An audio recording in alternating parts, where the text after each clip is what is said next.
우리가 함께 읽은 성경 말씀은 로마서 10장 1절부터 5절까지 말씀입니다.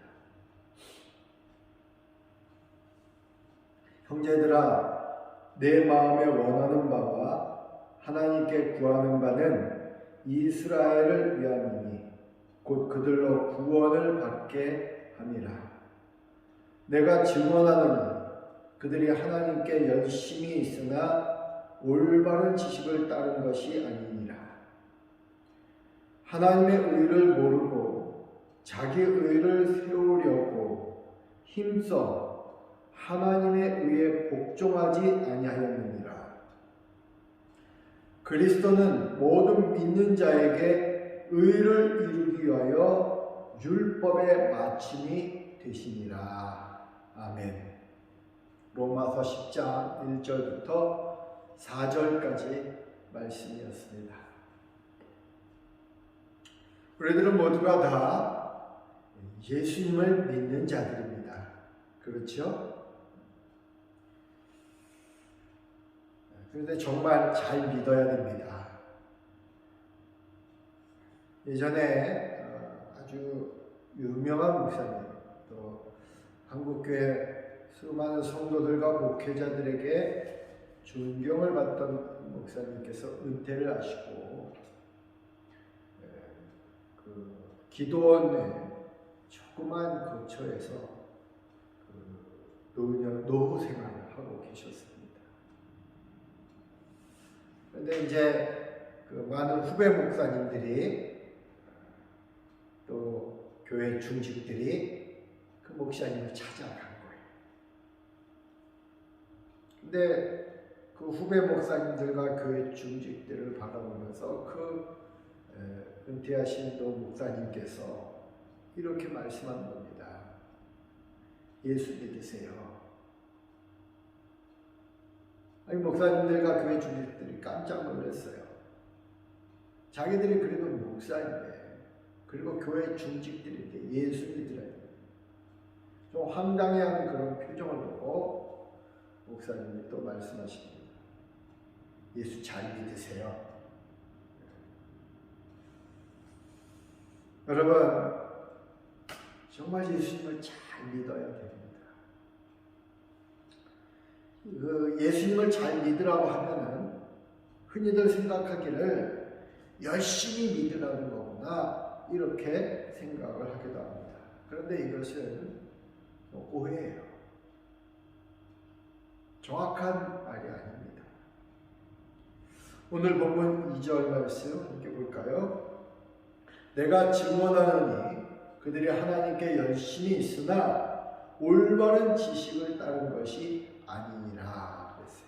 하나님께 열심은 있지만 올바른 지식을 따른 것이 아니다.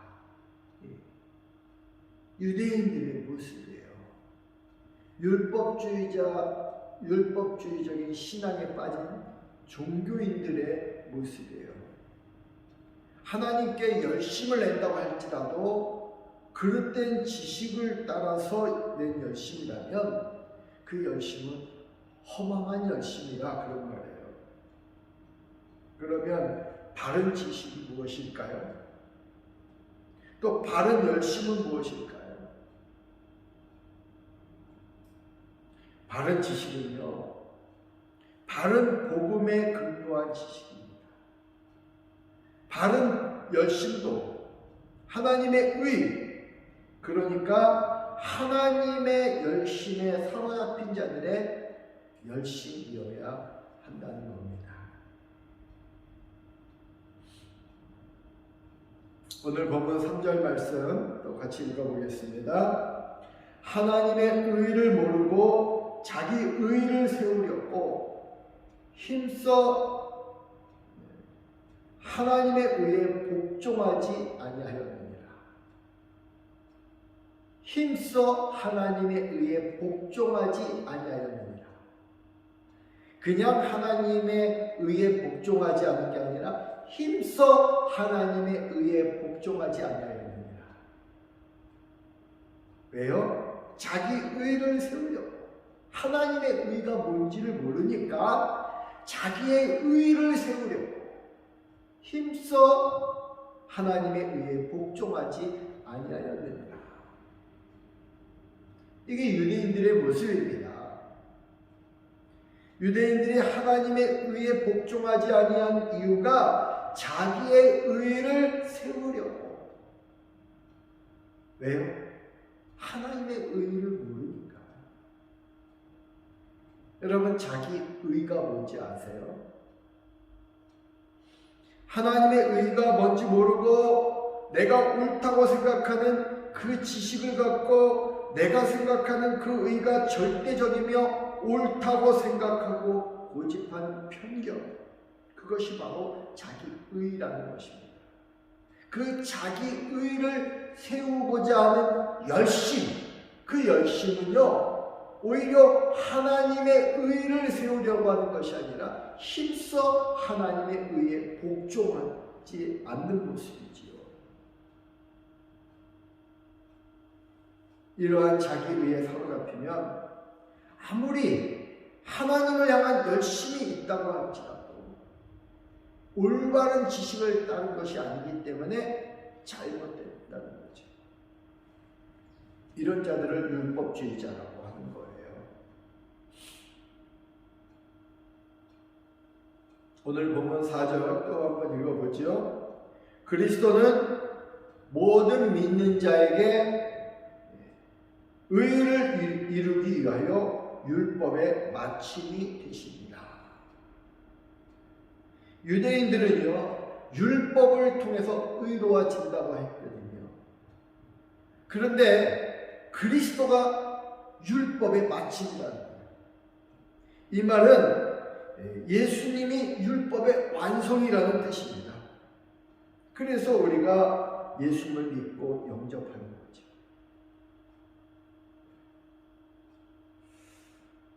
복음 안에서 하나님의 의가 나타났다는 거예요.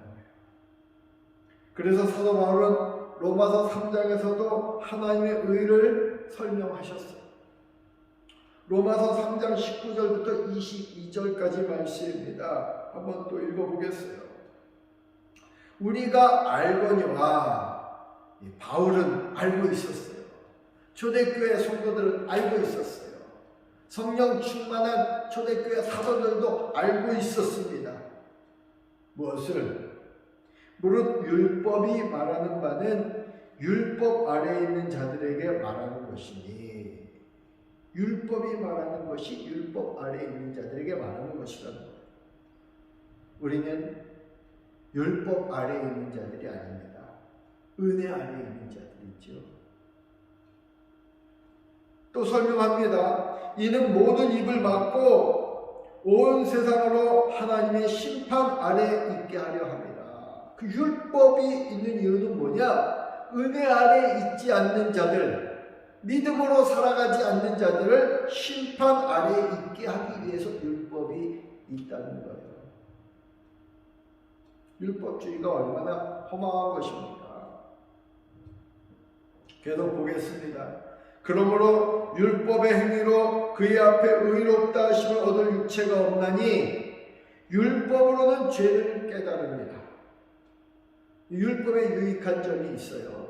율법이 있기 때문에 우리가 죄인이라는 것을 알게 된다는 거죠. 그런데 죄인임을 깨닫는다고 다 의인은 아닙니다. 죄인이죠. 어떤 자가 의인입니까? 예수 그리스도를 믿고 영접해서 하나님의 자녀로 여김을 받은 자들이 의인이라는 거죠. 그것이 하나님의 의예요.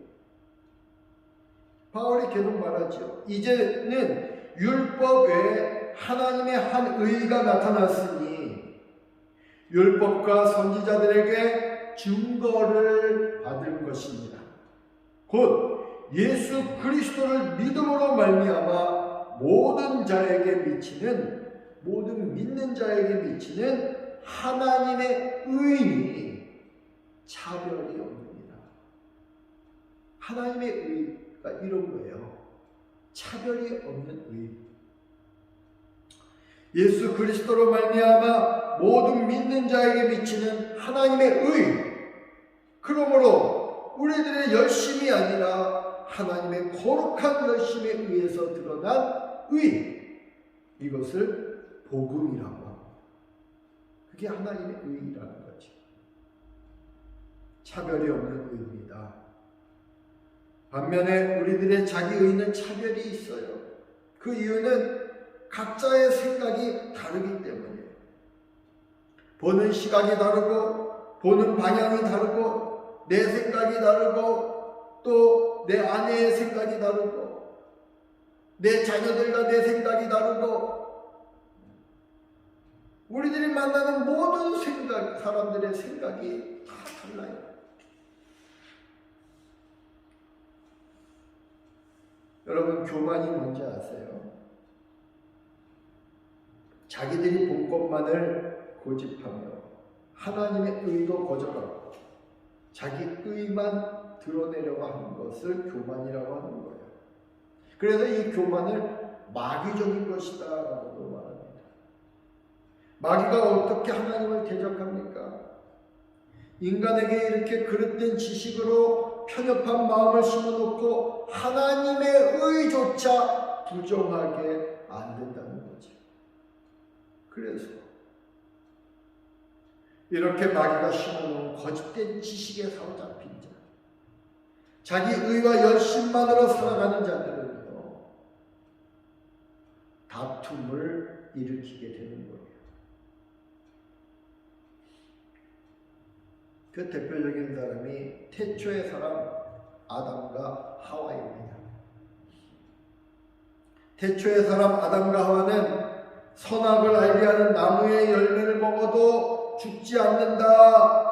오히려 그 열매를 먹으면 눈이 밝아져서 하나님과 같이 될 것이다 라고 했던 뱀의 꾀임에 넘어가서 하나님께서 먹지 말라고 한 선악과를 먹게 된 거예요. 그리고 그들 사이에 분열이 생긴 거예요. 하나님이 그들을 찾았고 나무 뒤에 숨어서 벗은 것을 부끄러워하는 그들에게 찾아와서 누가 너의 벗었음을 내게 일렀느냐라고 하자 아담은 그 책임을 자신의 아내인 하와에게 전가시켰어요. 또 하와는 자신의 책임을 뱀에게 전가시켰습니다. 서로 자기는 잘못이 없다는 거예요. 하나님을 정말로 실망시킨 것은요, 선악과를 따먹은 것보다도 자기의 의를 드러내기 위해서 자기의 죄를 타인에게 전가시키고 자기는 옳다고 생각하는 그런 위선적인 마음. 이러한 결과로 인간과 인간 사이, 남자와 여자 부부 사이에, 부모와 자식 사이에 갈등이 있는 거예요. 심지어 인간과 자연 사이에 또 갈등이 있는 거예요.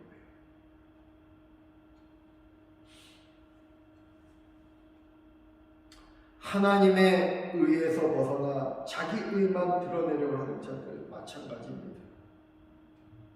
하나님의 의에 사로잡혀 복음을 전하는 하나님의 자녀들의 삶은요, 이와 반대지요. 그래서 사도 바울은 로마서 3장에서 또 말씀합니다. 모든 사람이 죄를 범하였으네. 3장 23절 말씀이죠. 하나님의 영광에 이르지 못하더니 그리스도 예수 안에 있는 속량으로 말미암아 하나님의 은혜로 값없이 의롭다 하심을 얻은 자 되었느니라. 이 예수를 하나님이 그의 피로써 믿음으로 말미암은 화목제물로 세우셨으니 이는 하나님께서 길이 참으시는 중에 전에 지은 죄를 간과하시고 자기의 의로우심을 나타내려 하시니 곧 이때 자기의 의로우심을 나타내사 자기도 의로우시며 또한 예수를 믿는 자를 의롭다 하려 하시니라.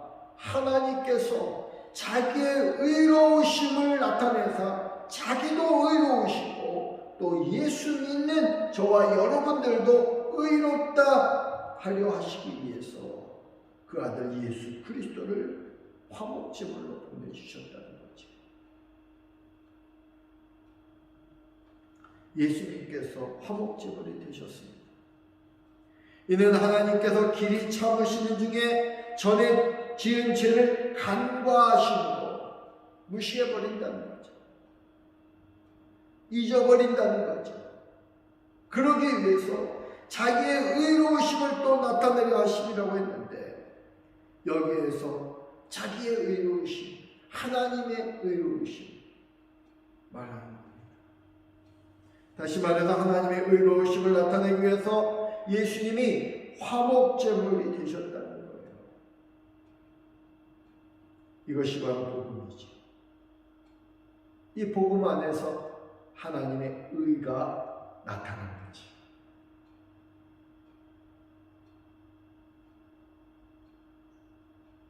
우리도 그 예수님을 믿고 영접함으로 하나님으로부터 의롭다 하심을 받은 자들이 되었습니다. 그리고 그러므로 우리도 예수님처럼 화목하게 하는 삶을 살아갈 수 있게 된 것입니다. 이런 식으로 지금도 하나님의 의가 우리로 말미암아 세상에 또 드러나게 되는 것입니다. 여러분, 열심히 믿는 것도 중요하지만요, 바른 복음 안에서 예수님을 믿어야 한다는 거예요. 열심히 믿는 것으로 따지자면요, 유대인들을 따라갈 민족이 없을 겁니다. 유대인들은 정말 하나님을 열심히 믿는 사람들이에요. 그런데 그 유대인들이 예수님을 부인하고 배척했습니다. 심지어 예수님을 십자가에 못 박아 죽였습니다.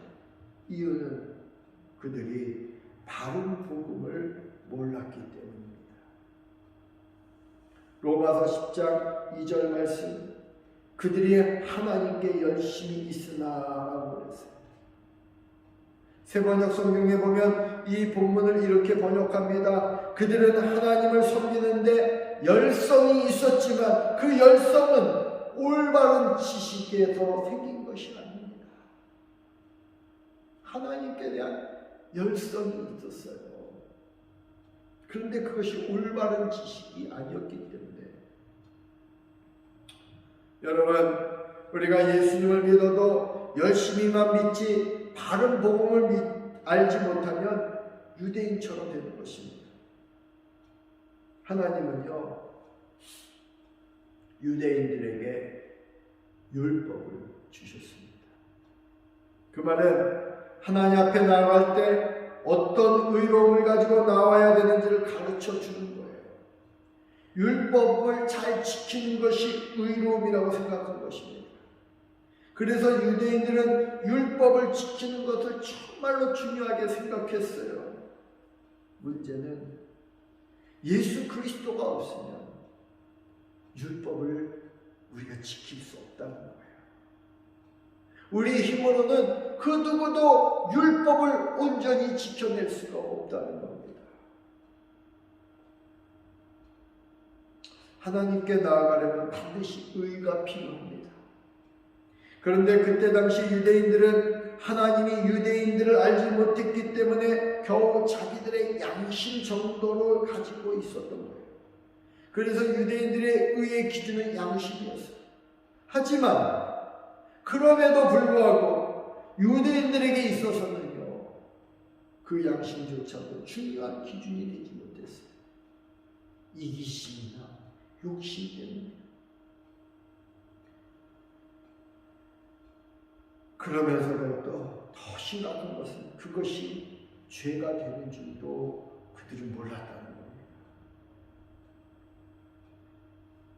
복음이 없는 모습이 바로 이런 모습들입니다. 자, 이러한 때 하나님께서 율법을 지켜서 의로워질 수 없기 때문에 새로운 의, 한 의를 세워주셨는데 그것을 믿음으로 의로워지는 길이 열려졌다는 거예요. 예수님께서 우리 모든 사람들의 죄를 지시고 십자가에 죽으셨습니다. 그리고 누구든지 그 예수님이 자신의 구주이신 것을 믿고 고백하면 그러면 구원을 받는, 의롭다고 인정해 주시는 이러한 복음, 십자가의 복음을 우리에게 주셨어요. 그런데 상황이 완전히 반대가 된 거예요. 하나님의 의를 잘 모르던 이방인들은 그 십자가의 복음을 기쁨으로 받아들였는데, 그래서 예수 그리스도를 믿고 영접함으로 그들은 다 의롭다 여김을 받고 은혜를 받았는데, 문제는 유대인들이죠. 유대인들은 끝까지 율법을 고집한 것입니다. 믿음으로 의롭다고 여김을 받는 것에 대해서 그들은 도무지 받아들일 수가 없었습니다. 그래서 그들은 예수님까지도 거부한 것입니다. 예수 그리스도를 구원의 반석이라고 말을 하는데, 이 말은 흔들림 없는 확실한 구원이라는 그런 뜻이잖아요. 그런데 이 구원의 반석이 유대인들에게는 걸리는 걸림돌이 되고 만 것입니다. 믿음이었기 때문에. 믿음으로 의롭다고 여김을 받는 이 놀라운 복음을 그들이 거절했기 때문입니다. 이렇게 유대인들처럼 율법을 지켜서 의롭다고 여김을 받는 의를 율법주의라고 하는 것입니다. 대부분의 종교가 다 율법주의예요. 그리고 교회 안에 있지만 성령 충만하지 않으면 여전히 율법주의적인 삶을 사는 거예요. 이제는 내가 사는 것이 아니요 내 안에 그리스도로 사는 것이다 라고 고백하면서 살지 않는 자들은 또다시 율법주의에 빠지게 되는 것입니다. 예수 그리스도를 믿고 영접했다고 하지만 예수님과 온전히 동행하지 못하면은 여전히 율법주의자적인 삶을 살아가고 있는 거예요. 계명을 지켜서 그렇게 구원을 받으려고 하는 거죠. 그래서 세상의 모든 종교에 경전이 있어요. 또 우리 감리교회도 교리와 잠정이라는 게 있어요. 회의는 이렇게 해야 된다, 성도들의 삶은 이래야 된다, 직분자들은 이래야 된다, 이런 원칙들이 있습니다. 그런데요, 성령 충만하지 않고 그 교리만 지키려고 하는 자들은 여전히 율법주의자들인 거지. 계명을 지켜서 의롭다고 인정을 받으려고 하는 모든 것이 다 사실 세상의 종교입니다. 그렇지만 우리 기독교 신앙은요, 근본부터 다른 거예요. 근본부터 세상의 종교와 다른 것입니다. 그런데 교회 안에서도 여전히 율법적인 신앙생활을 하고 있다면 세상의 종교와 다른 게 무엇이겠습니까? 우리 기독교 신앙은 실제적 믿음을 갖고 살아가는 신앙입니다. 그 실제적 믿음이라는 게 뭘까요? 야고보서에 보면 죽은 믿음이라고 있어요. 행함이 없는 믿음은 죽은 믿음이라고 했어요. 근데 그 행함은 율법적인 행함을 말하는 것이 아닙니다. 성령 충만하여 그리스도 안에서 그리스도와 함께 주님과 동행하면서 십자가의 길을 단호하게 걸어가는 그러한 믿음을 말하는 거예요. 부활 생명으로 이제는 내가 사는 것이 아니요 내 안에 그리스도가 사는 것이다 라고 고백하면서 살아가는 믿음. 세상의 빛과 소금이 되어 살아가는 믿음. 천국의 소망을 가지고 이 땅의 모든 고난과 어려움 속에서도 감사하고 기뻐하며 살아가는 그 믿음. 이런 믿음을 실제적 믿음이라고 하는 거죠. 이런 믿음이 하나님의 영광을 나타내고 하나님의 의를 드러내는 것입니다. 이번 한 주간도 이런 믿음으로 살아가는 복된 한 주간이 될 수 있기를 주님의 이름으로 축원합니다. 기도하겠습니다.